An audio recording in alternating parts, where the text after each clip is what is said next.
एक सत्राजित नाम का राजा था जिसने भगवान के ऊपर स्यमंतक मणि की चोरी का झूठा आरोप लगा दिया कि कृष्ण ने मेरी मणि चुराई।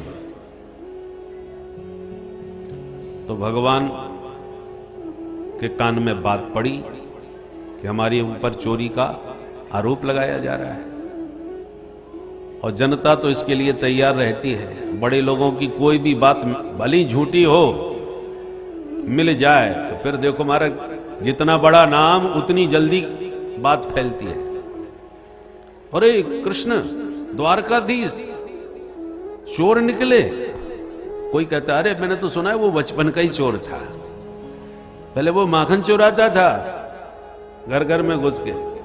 आदत कहां जाएगी चाहे जितने बड़े बन जाओ, पर पहले छोटा था तो माखन चोरी करता था, बड़ा हो गया तो मणि चोरी करने लगा। ये जनता है किसी को नहीं छोड़ती हमारे चारों तरफ। भगवान को लगा ये तो बड़ी बदनामी हो रही भाई, अब मणि का पता लगाना हमारे लिए जरूरी हो गया, नहीं तो ये कलंक सदा के लिए हमको लगेगा। निकल पड़े खोजने, मणि आखिर गई कहां। तो मणि के चिन्हों का पीछा करते करते अंत में भगवान जामवंत की गुफा में घुस गए। भीतर घुसे गुफा के तो जामवान जी की बेटी जामवती मणि से खेल रही थी। भगवान उसके प्रकाश से पहचान गए यही है मणि। अचानक जामवती ने भगवान को देखा तो वो डर गई और डर के बड़ी जोर से चीखी, ये कौन आ गया गुफा के अंदर। जामवंती जी ने सुना, भाग करके आए और एक मुक्का भगवान की छाती में मारे तो दो मुक्के भगवान ने भी जड़ दिए। फिर क्या था, मुक्केबाजी हो गई प्रारंभ, धुआंधार युद्ध। अंत में उठा करके जामवंत जी को पटका, छाती पर बैठ के भगवान ने इतने मुक्के जमाए कि नस नस ढीली कर दी। जामवंत जी हाथ जोड़ के बोले, बस करो महाराज, पहचान गया आप ही मेरे राम जी हो। कैसे पहचान गए? रामावतार में जब भगवान ने रावण को मारकर अयोध्या में अपना सिंहासन स्वीकार किया तो उस शुभ अवसर पर भगवान ने बानर भालुओं को बुला के कहा, भाई आप लोगों की वजह से हमने लंका को जीता, जो चाहो आज हमसे मांगो। पहले क्योंकि उस समय तो हम वनवासी थे, कुछ दे नहीं पाए, अब राजा राम हो गए हैं, इसलिए जो चाहो हमसे मांगो। जिसने जो मांगा वो दिया। जामवंत जी सबसे अंत में बोले, प्रभु मैं अपने मन की चीज मांग लूं? बोले हाँ मांगो। बोले सरकार, रावण से युद्ध तो हुआ, बड़े बड़े दिग्गज राक्षसों को हमने उठा उठा के पटका मारा, पर मेरे मन जैसा युद्ध नहीं हुआ। अभी मेरा मन युद्ध से तृप्त नहीं हुआ, प्रसन्न नहीं हुआ। भगवान बोले, सब सुनने वाले सब आश्चर्य में। भगवान बोले, इतने बड़े युद्ध में तुम्हें अपनी टक्कर का कोई समझ में नहीं आया? बोले ना। जामवंत जी बोले, हाँ रावण एकमात्र ऐसा था जो मेरे से लड़ने के बराबर में था, मैं हमारी उसकी बराबरी हो सकती थी, पर मैंने उसको इसलिए नहीं मारा कि मैं मार दूंगा तो आपको कीर्ति नहीं मिलेगी। मैं चाहता था कि वो आपका शत्रु है, आपके हाथ ही मरे, इसलिए मैंने उसको छोड़ दिया, उसको नहीं मारा। और उसके अलावा मुझे कोई समझ में नहीं आया जो मेरी टक्कर का हो। अच्छा, तो कहना क्या चाहते हैं? तो कहना यही चाहता था कि रावण को तो आपने मार दिया, अब मेरे मन की मन में ही रह गई, तो मेरा मन है आज आपसे ही दो दो हाथ हो जाए तो मेरा मन संतुष्ट हो जाएगा। भगवान को भी हंसी आ गई। बड़े विचित्र हो, इतना भयंकर युद्ध, उसमें तुम्हें अपनी टक्कर का कोई मिला ही नहीं जो हमसे लड़ने की बात कर रहे हैं। इतिहास में सबसे भयंकर यदि युद्ध हुआ है तो राम रावण युद्ध का नाम है, कोई उपमा नहीं उसकी। कोई कहे आकाश कैसा होता है तो कोई उदाहरण दे पाओगे? आकाश ऐसा होता है, कोई उपमा नहीं है आकाश की। आकाश आकाश जैसा ही होता है। समुद्र कैसा होता है? ताल तलैया से उपमा थोड़ी दे पाओगे। सागर सागर जैसा ही होता है, कोई उदाहरण नहीं उसका। गगनः गगनाकारम सागरः सागरोपमा राम रावण योर युद्धम राम रावण योरेव। ऐसी कोई कहे राम रावण युद्ध कैसा हुआ, बोले राम रावण युद्ध राम रावण जैसा ही हुआ, दूसरा कोई उदाहरण नहीं है उसकी उपमा में। महाभारत युद्ध हुआ बाद में, तो भीमसेन, भाई जब युद्ध होता है तो सब शक्तियों को अपने साथ में जोड़ने का प्रयास किया जाता है कि तुम हमारे साथ जोड़ो। तो विभीषण अभी भी लंका के राजा हैं, चिरंजीवियों में उनका नाम है, सप्त चिरंजीवी में विभीषण जी हैं। तो भीमसेन गए अपने पक्ष में युद्ध का सहयोग लेने के लिए। तो विभीषण ने स्वागत किया, आइए आइए पधारिए। उसने कहा या तो हमें सहयोग दो, भीमसेन ने कहा, अथवा तटस्थ रहना चाहते हो तो कम से कम युद्ध देखने आओ कि कैसा युद्ध हो रहा है। विभीषण जी ने कहा हाँ देखेंगे। मंदोदरी जी ने कहा आप हमारे मेहमान हैं, अतिथि हैं, तो पहले आप स्नान करके आ जाओ, भोजन प्रसाद पाओ, फिर बैठ करके ये सब बातें करेंगे। ठीक है।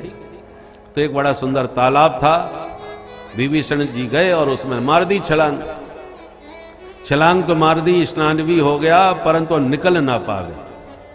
जैसी किनारे पर आवे फिसल करके नीचे चले जाए। बार बार कोशिश करी, निकल नहीं पाए। तब बड़ी मुश्किल से मंदोदरी जी ने कुछ निशाचरों को भेजा, तब वो बाहर निकल के आ पाए। भीमसेन ने कहा कि क्या व्यवस्था है लंका में, बताओ। ऐसा तालाब है कि ठीक से घाट भी नहीं बना पाए आप लोग, जिसमें हम आराम से निकल के आ पाते। फिसल फिसल के जा रहे थे उसमें। तालाब बनाया है तो कम से कम उसके घाट भी तो होने चाहिए। मंदोदरी जी ने कहा क्षमा करें महाराज, जिसको आप तालाब कह रहे हैं वो तालाब है ही नहीं। तो क्या है वो जलाशय काय का था फिर? बोले हमारे देवर जी थे कुंभकर्ण, उनकी खोपड़ी थी। हमारे देवर जी जो कुंभकर्ण थे, उनकी खोपड़ी पड़ी थी, उसी में पानी भर गया तो वो तालाब जैसा बन गया। अब जरा बताइए, जिस कुंभकर्ण की खोपड़ी के बने पानी में आप फिसल फिसल के भीतर जा रहे थे, निकल नहीं पा रहे थे, ऐसे महान योद्धाओं का युद्ध मैं देख चुकी हूं। अब तुम्हारा युद्ध क्या देखूंगी जिस खोपड़ी से तुम निकल भी नहीं पा रहे। बोलो जय सिया राम। जय श्री राम। तो राम रावण योर युद्धम राम रावण योरेव, उस जैसा युद्ध कोई नहीं। और जामवंत जी कहते हैं हमें उस युद्ध में कोई अपने जैसा मिला ही नहीं। रावण था वो आपने निपटा दिया, तो आप ही एक बार हमसे दो हाथ कर लो। तब राम जी ने कहा देखो भाई, तुम हमारे पक्ष के योद्धा हो, हमारे साथ मिलकर के रावण से लड़े हो, तो हम और तुम स्वामी सेवक हो गए। अब स्वामी सेवक आपस में लड़े, ये अमर्यादित है, मर्यादा नहीं है। और हम मर्यादा पुरुषोत्तम हैं, इसलिए इस समय हम तुम्हारे साथ युद्ध नहीं कर सकते, नहीं लड़ेंगे। पर तुमने हमसे लड़ने की यदि इच्छा प्रकट की है तो आज नहीं तो कल तुम्हारी इच्छा एक ना एक दिन पूरी जरूर करेंगे। तो वे ही राम जी कृष्ण कन्हैया बन के आए हैं। तो आज जामवंत जी की गुफा में घुस करके ऐसी धुनाई करी कि उनकी नस नस ढीली कर दी, उनकी सारी इच्छा पूरी हो गई। इसलिए जामवंत जी पहचान गए कि प्रभु मैं जानता हूं मेरे प्रभु राम जी के अतिरिक्त मुझे संसार में कोई द्वंद्व युद्ध में तो हरा ही नहीं सकता, इसलिए मैंने पहचान लिया आप ही मेरे राम जी हो। बोलो जय सिया राम। जय सिया राम। झगड़ा खत्म हो गया, जान पहचान हो गई। जामवंत जी बोले आइए प्रभु स्वागत है आपका, पर यहां आए कैसे आप? भगवान बोले ये मणि तुम्हारे पास है और इसकी चोरी हमें लगाई जा रही है, बहुत बदनामी हो रही है। इसी मणि का पीछा करते करते तुम तक पहुंच गए। अब ये मणि लौटाओ ताकि हम उन्हें वापस करके अपना कलंक मिटाएं। जामवंत जी बोले क्षमा करें सरकार, ये मणि तो हमने एक शेर को मार के उसके मुंह से निकाल के अपनी बेटी को उपहार के रूप में दिया था, और पुत्री को दिया हुआ धन पिता नहीं लेता, तो अब मैं मणि आपको कैसे दे दूं? भगवान बोले चाहे जैसे दो, पर मणि लिए बिना हम लौटने वाले नहीं है। जामवंती जी बोले फिर एक ही उपाय समझ में आ रहा है कि आप हमारी बेटी से विवाह कर लो और दहेज में हमसे मणि लेके जाओ। भगवान बोले भाई जैसी आपकी मर्जी। फिर क्या था, जंगल में मंगल हुआ, धूमधाम से जाम्बवती के साथ विवाह किया और दहेज में मणि को भी लेकर के वापस आए। सत्राजित को सारी सभा में बुला के सारी कहानी सुना करके मणि वापस लौटाई और बोले संभालो अपनी मणि, तुम्हारे कारण कितनी हमारी अपकीर्ति हुई, चारों तरफ अपयश हुआ, लोग न जाने कैसी कैसी बातें हमारे बारे में बताने लगे।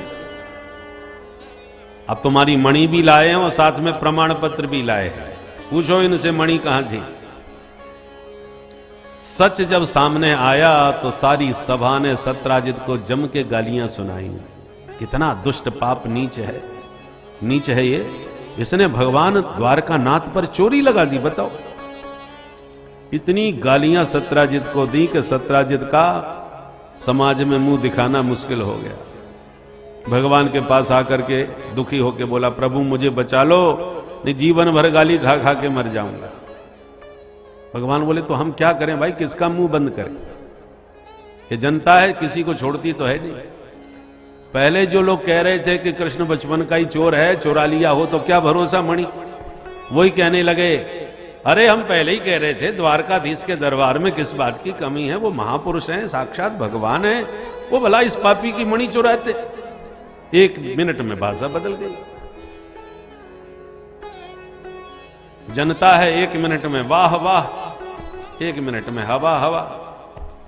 वाह का उल्टा हवा, ये हवा है, एक मिनट में वाह वाह, एक मिनट में हवा हवा। कब किधर की हवा चल जाए जनता की कोई भरोसा नहीं। ऐसी हवा चली कि 400 पार 400 पार 400 पार, 250 के भी नहीं हो पाए, सब निबट गए। तो ये हवा है, इस हवा का कोई भरोसा नहीं, किधर की हवा चल पड़े ऐन वक्त पर। इसलिए जो लोग कल कह रहे थे कि कृष्ण महाचोर हैं, वही कहने लगे अरे हम पहले ही कह रहे थे द्वारकाधीश तो ऐसा कभी कर ही नहीं सकते। अब सत्राजित ने कहा कि प्रभु आप ही बचा सकते हो। हमने प्रभु ने कहा हम कैसे बचाएं भाई, बताओ उपाय। बोले महाराज मेरी एक बिटिया है सत्यभामा, यदि आप उससे विवाह कर लेंगे तो आपका ससुर बन जाऊंगा, फिर मुझे कोई गाली नहीं देने वाला, सबके मुंह पे ताला पड़ जाएगा। भगवान बोले भाई जैसी आपकी मर्जी। फिर क्या था, सत्राजित ने तुरंत सत्यभामा का विवाह किया भगवान द्वारकाधीश से, दहेज में मणि भी सौंप दी, आप ही संभालो महाराज। भगवान बोले देखो मणि तो हम नहीं लेंगे, नहीं तो यही जनता फिर कहने लगेगी कि देखो कृष्ण की मणि पर ऐसी नियत थी कि उन्होंने इसीलिए विवाह किया होगा कि मणि कैसे भी उन्हें अपने हाथ में लेना था तो ले लिया, इसलिए ये मणि तुम अपने पास ही रखो। सत्राजित बोला पर मैं तो संकल्प कर चुका आपको देने का। भगवान बोले यदि ऐसी बात है तो एक काम करो, मणि रहेगी तुम्हारे पास, अधिकार होगा हमारा, क्योंकि इस मणि से जो 8 भार सोना प्रतिदिन उत्पन्न होता है वो तुम हमारे पास भेजते रहा करो, बाकी मणि अपने पास ही रखा करो। इस प्रकार से इस मणि प्रसंग में ये 2 विवाह और हो गए, जाम्बवती और सत्यभामा जी के साथ। जरा गिनते जाइए कितने विवाह हुए। पहला रुक्मिणी जी से, दूसरा जाम्बवती से, तीसरा सत्यभामा जी से, 3 विवाह हुए। एक बार भगवान द्वारका से दिल्ली घूमने आए अपने प्रिय अर्जुन के साथ, जमुना पल्ली पार रथ में दोनों मित्र घूमते हुए जा रहे थे। कृष्ण और अर्जुन दोनों ही नर नारायण हैं, नर के अवतार अर्जुन, नारायण के अवतार कृष्ण, इसलिए दोनों की बड़ी घनिष्ठता है। तो रथ में बैठ के जा रहे थे कि अचानक जमुना के किनारे एक कन्या तपस्या करती हुई बैठी मिली। अर्जुन ने जाके पूछा देवी जी आपका परिचय, आप यहां इस एकांत जंगल में क्या कर रही हैं? तब उस देवी ने परिचय दिया, अहम देवस्य सवितुः दुहिता पतिमिच्छति विष्णुं वरेण्यं वरदम् अपः परममा स्थिता। महाराज मैं सूर्य की पुत्री कालिंदी हूं, सूर्य की बेटी यमानुजा। सूर्य के बेटा बेटी कौन है? यमराज और यमुना। यमुना और यमराज दोनों भाई बहन हैं, सूर्य के बेटा बेटी। तो मैं कालिंदी हूं, यमुना, और भगवान श्री हरि द्वारकानाथ को पति रूप में पाने के लिए तपस्या कर रही हूं। सुन के अर्जुन भगवान की तरफ मुस्कुराने लगे देखकर, बोले सरकार आपकी बृहस्पति बहुत जोरदार चल रही है, ये भी आपको पाने के लिए बैठ के तपस्या कर रही है। भगवान बोले अच्छा तो कराओ परिचय। अर्जुन ने परिचय कराया, यही द्वारकानाथ श्री कृष्ण है। भगवान ने तुरंत मुस्कुरा करके पाणी ग्रहण कर लिया। यह हुआ चौथा विवाह। एक बिंद और अनविंद नाम के दो भाइयों की इकलौती बहन थी, नाम था मित्रविंदा। ये उज्जैन की राजकुमारी थी, महाकालेश्वर की नगरी। दोनों भाइयों ने अपनी बहन जी को समझाया कि बहन जी हम आपका विवाह दुर्योधन से चाहते हैं ताकि हस्तिनापुर से हमारे संबंध मजबूत हो जाएं और हमारी शक्ति बढ़ जाए। तो बहन जी ने भी कह दिया कोई आपत्ति नहीं, ठीक है। स्वीकृति मिल गई तो बड़ा भव्य सभा का आयोजन हुआ, विवाह समारोह, स्वयंवर सभा। पहले राजकुमारियां अपना वर्ण स्वयं ही अपनी इच्छा से करती थी। देश देश के राजा महाराजा राजकुमार सब आते थे, उनमें से जो पसंद आवे उसको माला वो पहना देते थे। उसी को कहते हैं स्वयंवर, स्वयं के द्वारा वर्ण करना। इसलिए हमारे सनातन धर्म ने स्त्री को जितनी स्वतंत्रता दी, जितने अधिकार दिए, वो कहीं भी आपको अन्य पंथों में प्राप्त नहीं होंगे। सुंदर बरमाला लेकर के मित्रविंदा निकली स्वयंवर सभा में, तो सब भगवान द्वारकाधीश भी बैठे थे और भी सब राजा महाराजा बैठे थे। तो भाइयों ने तो कहा था कि दुर्योधन को माला पहनाना, पर दुर्योधन से पहले द्वारकाधीश पर दृष्टि चली गई। जो द्वारकाधीश की दिव्य शोभा का दर्शन किया तो राजकुमारी का विचार बदल गया। उसने वरमाला सीधे द्वारकाधीश के कंठ में डाल दी। जैसी माला द्वारकाधीश को पहनाई तो भाइयों की भ्रकुटी तन गई कि बहन जी ने ये क्या गड़बड़ कर दिया भाई। भगवान समझ गए यहां तो कोई तनातनी का माहौल दिख रहा है भाई। तो तुरंत भगवान ने पाणी ग्रहण किया और 1 मिनट में वहां से 9-2-11 हो गए। ऐसे हो गया ये 5वां विवाह। एक थे महाराज कौशल नरेश, नाम था नग्नजित। इन्होंने प्रतिज्ञा करी कि मेरे 7 बैल हैं, एक से एक खूंखार। जो भी वीर पुरुष इन 7 बैलों को एक रस्सी में एक साथ नाथ लेगा उसी को बेटी ब्याह दूंगा। बड़े बड़े वीर आए, राजा महाराजा आए, और बैल इतने खतरनाक थे सबके हाथ पैर तोड़ के भगा दिए, कोई टिक नहीं पाया। और हमारे कृष्ण कन्हैया तो बचपन से ही गाय बैलों के साथ खेले खाए। सो 7 रूप बना के 7 बैलों को उठा के पटका और 7 को एक रस्सी में नाथ लिया, और सत्या नाम की राजकुमारी से भगवान का सानंद विवाह संपन्न हुआ। इन्हीं का दूसरा नाम है नागनिजिति। नग्नजित राजा की बेटी हैं, इसलिए नागनिजिति कहलाई। ये हो गया 6ठा विवाह। एक थी महारानी श्रुति कीर्ति, जो भगवान कृष्ण को अपना बेटा कहती थी। कृष्ण तो मेरा ही बेटा है, अब कहने से तो कोई किसी का बेटा बनता नहीं, तो पक्का मोहर कैसे लगे कि हमारा ही बेटा है। तो उन्होंने क्या किया, अपनी बेटी भद्रा नाम की राजकुमारी का प्रभु से विवाह कर दिया और उन्हें अपना दामाद बना लिया। और फिर बोली दामाद बेटा ही तो होता है। सो भगवान का ही हो गया 7वां विवाह। और एक बार चक्र में घूमती हुई मछली का प्रतिबिंब नीचे देख करके भगवान ने बाण से लक्ष्य भेदन किया, और उस लक्ष्य को वेद कर लक्ष्मणा नाम की राजकुमारी से प्रभु का 8वां विवाह संपन्न हुआ। 8 विवाह तो अलग अलग इस ढंग से हो गए, पर 16,100 विवाह एक ही मंडप में हो गए। महाराज, इतनी राजकुमारी एक जगह का इकट्ठी कहां मिल गई? सुखदेव जी कहते हैं, सुनो। एक नरकासुर नाम का दैत्य था, जो भूमि पुत्र होने से भौमासुर भी कहलाता था। इसने राजकन्याओं का अपहरण करके जेल में डालना चालू किया, कारागृह में। और हरण करते करते कन्याओं की संख्या 16,100 तक पहुंच गई। भगवान को जब पता चला तो सभार्यो करुणारूढ़ प्राग ज्योतिषपुरम ययौ। प्राग ज्योतिषपुर इसके नगर का नाम था, वहां का रहने वाला था। भगवान गरुड़ पर अपनी सत्यभामा देवी को साथ में लेकर के उड़े, और जैसे ही इसके नगर में घुसने लगे तो इसके नगर का मुख्य पहरेदार था मुर नाम का दैत्य, जो बड़ा भयंकर था। उसके 5 सिर थे, 5 मुख वाला। मुर ने भगवान पर हमला कर दिया।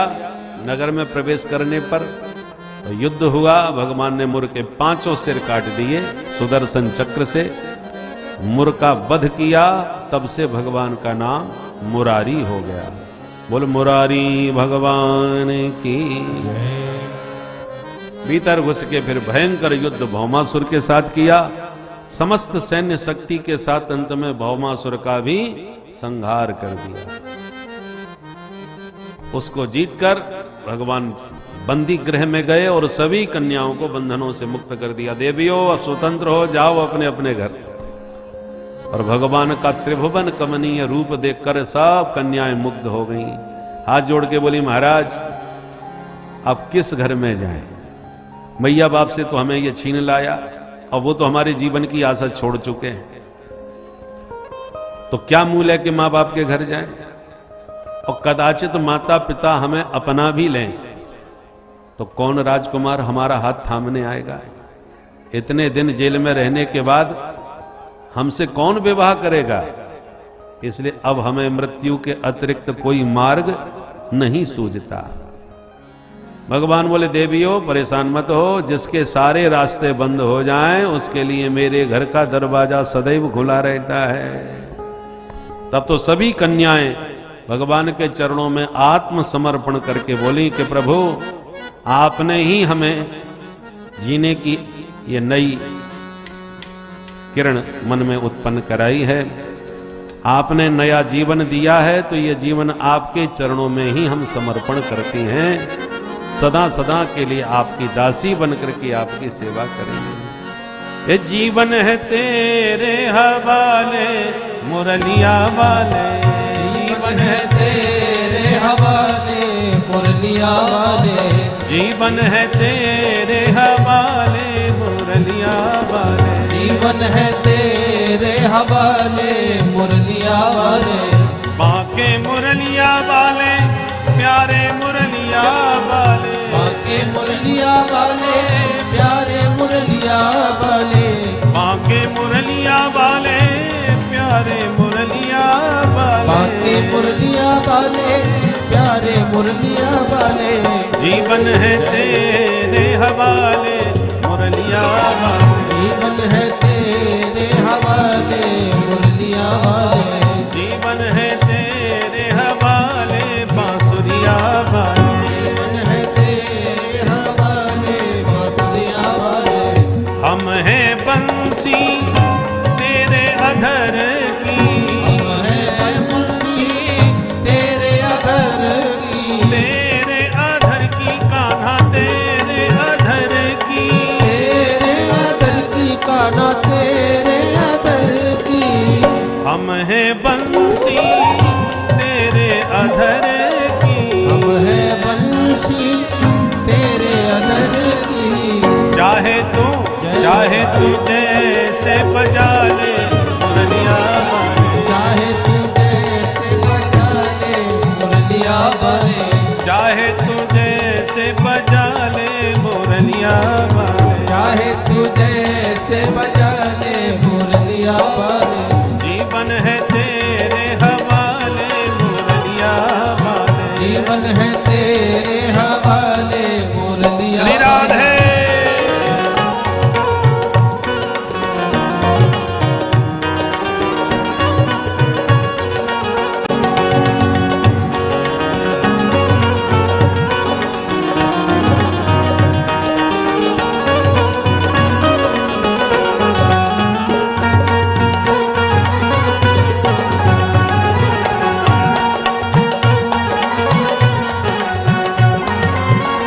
हम कठपुतली तेरे हाथ की, हम कठपुतली तेरे हाथ की, तेरे हाथ की, तेरे हाथ की, तेरे हाथ की, तेरे हाथ की।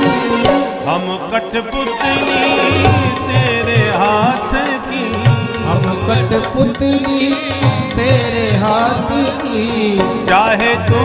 चाहे तू जैसे न चाले मुरलिया वाले, चाहे तू जैसे न चाले मुरलिया वाले, चाहे तू जैसे न चाले बांसुरिया वाले, चाहे तू जैसे न चाले बांसुरिया वाले। जीवन है तेरे हवाले मुरलिया वाले, जीवन है तेरे हवाले बांसुरिया जय हो। वाले।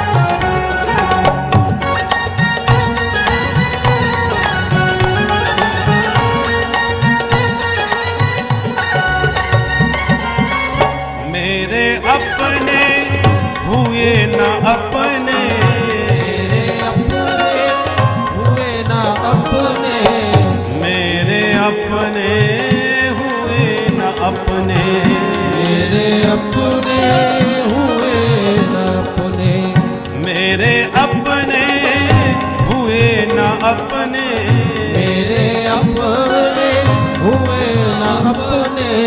अब तो तू ही अपना ले मुरलिया वाले, अब तो तू ही अपना ले मुरलिया वाले, बाला अब तो तू ही अपना ले मुरलिया वाले, अब तो तू ही अपना ले मुरलिया वाले। जीवन है तेरे हवाले बांसुरिया वाले, जीवन है तेरे हवाले बांसुरिया वाले। जय हो।